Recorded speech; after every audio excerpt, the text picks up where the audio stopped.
Hello, this is Susan Poss again. This is factoring, and this is section 6.3, and the ones that we just finished in 6.2, the previous video, all had a lead coefficient of 1, so the second degree term had a coefficient of positive 1.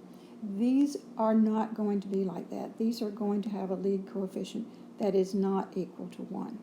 So that makes them a little more complicated, and we're going to use a slightly different method to work these. So when you look at these, again, the first thing you should ask yourself is, do I have a GCF?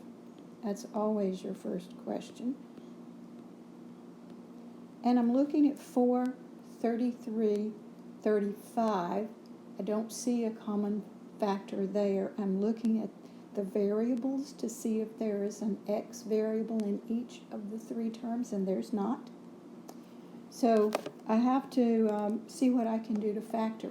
And again, I do not have a lead coefficient of 1 in this one. I have a lead coefficient of 4. Also, one more quick thing I need to say before I start working is make sure that this is arranged in descending degree, and it is. It starts with the second degree, works its way down to the first degree, and then down again to the actually 0 degree on the 35. The constant has no variable. All right, so how are we going to handle these? We're going to create our little chart just like we did before.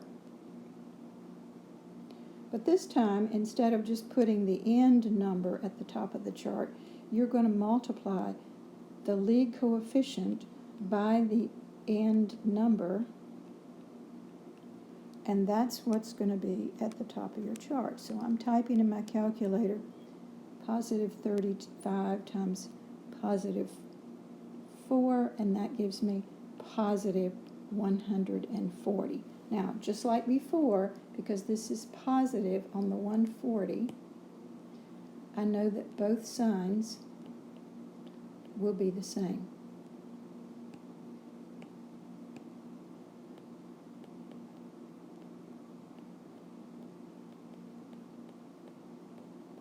All right, so this is where it gets a little tedious. And some of you will be able to jump, but I like to do this systematically because not every student knows how to jump and figure out what the right combination is. So I'm just going to be very systematic. 1 times 140, 2 times, what is that, 70. 3 doesn't work, I don't think. Nope. 4 doesn't work, I don't think. And I'm just taking my calculator over here. Oh, it does work. And I'm dividing 140 by whatever number. When I did that, I got 35 in this spot. 5 works, I know, because it ends in a 0. Let me see if 6 works. Nope. I know 7 works.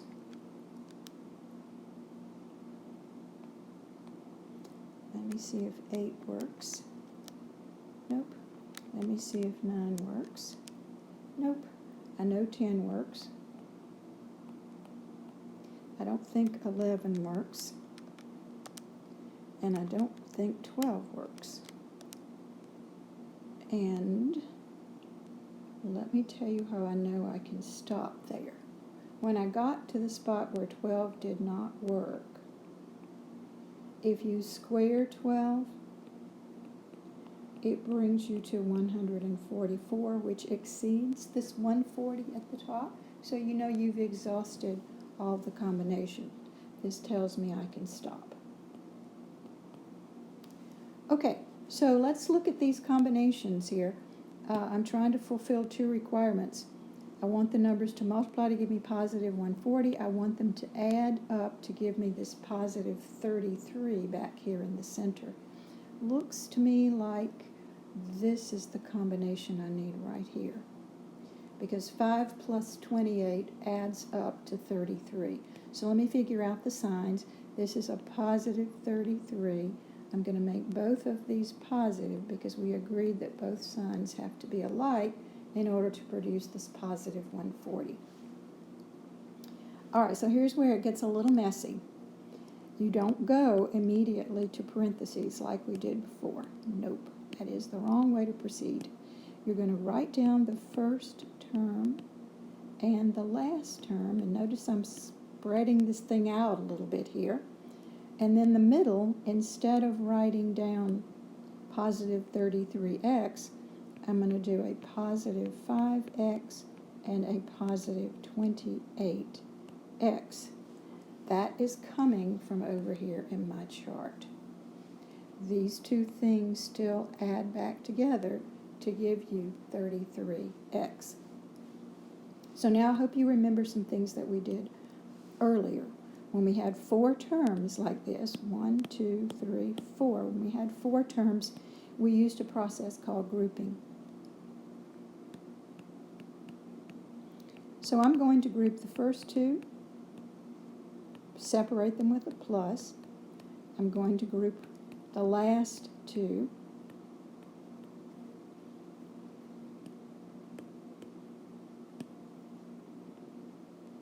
And looking at the first group, the thing I see in common is an x.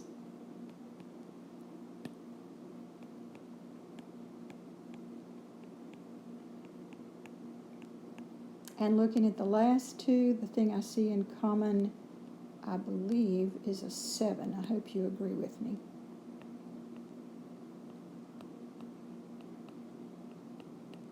And we're almost there, because now you can see, and I hope you remember from previous exercises, we have the common parentheses for x plus 5. So the way we handled that before was we brought that common factor out in front as the GCF, and then the pieces that go inside the second parentheses come from right there. And we're finished. So that is a fairly long process, multiplying the first and the last terms together to get what goes up here at the top of the chart, running through all the combinations and looking for the correct combination, then inserting in the middle the combination that you found in your chart, creating 4 terms. It's no longer a trinomial, it's now a polynomial, and then grouping to finish factoring. So I have another one here I thought I would do with you, and then I think I'll stop. I think that'll be good enough to get you going on this. Again, check for the GCF first, and as you look at these numbers and letters,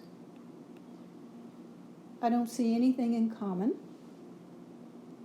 Check also to make sure that it is in descending degree, arranged in the proper order. That looks good. And since the lead coefficient is not 1, we know this one's going to be a little bit more complicated. And at the top, I'm going to put 10 times negative 18, which is going to give me negative 180. And since this is a negative quantity, I know the signs are going to be different. So it's important to start observing all of that as you're going through this process. All right, so I've got my calculator handy. You'll need your calculator when you do some of these, because the numbers get a little nasty. 1 and 180, 2 and 90, 3 and 60, 4 I think works, yep, and 45. Oh, look at that. See, if you're kind of paying attention as you're working, you're looking for something that's going to add up to a negative 41. That combination looks pretty good right there. I'll go ahead and finish just so you see the process, but I think that's what we're going to need. 5 and 36. Oh, that's tempting too, because that looks like that could give me a 41 also. Sorry, I didn't mean to do that. So we'll have to be careful with that. 6 works. It's going to be a long list, isn't it? 6 and 30. 7 doesn't work. 8 doesn't work. 9 works. And of course we know 10 works. Whoops.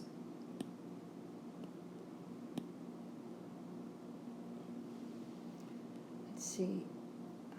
Yeah, I'm ready to stop right there. So the question now becomes, if the signs have to be different, which combination is the combination I want? I believe it's going to be the 4 and the 45. I'm going to want to put the negative with the 45 and the positive with the 4.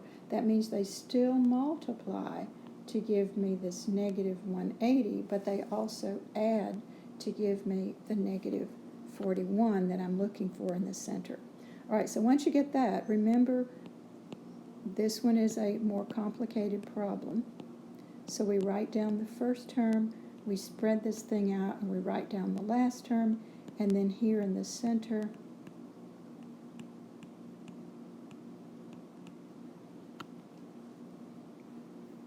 we put this combination of positive 4x and negative 45x. Notice that I'm attaching the letter x there as I pull out these numbers from my chart.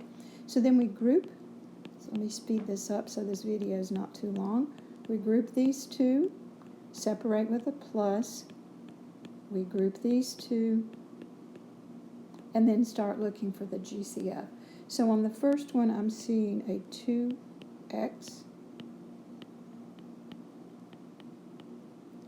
and on the next one, I'm seeing a negative 9. Notice the sign changes that happen there. And then here you see the common parentheses. So it looks like one of the parentheses is going to be 5x plus 2.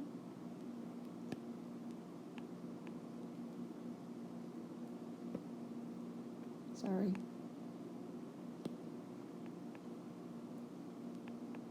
My iPad's not happy